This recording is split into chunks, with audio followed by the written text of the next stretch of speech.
আপনাদের সঙ্গে কথা বলবেন মোস্তফা কামাল যুবদল সভাপতি।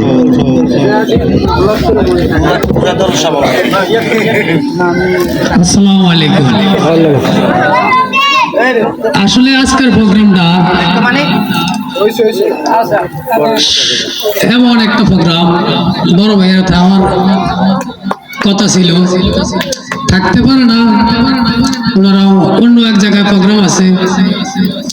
তারপর আমাদেরকে বলছে তোমরা এলাকা ভিত্তিক এখানে মিলন মোশাররফ ভেদাভেদ নাই, তোমরা সবাই মিলে একসাথে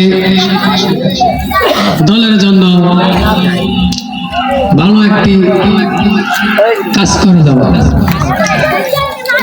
এখানে দেলোয়ার ভাই অনেক কথা বলছে, তারপর কোনো আমার এসে বেশি কথা লাগে না।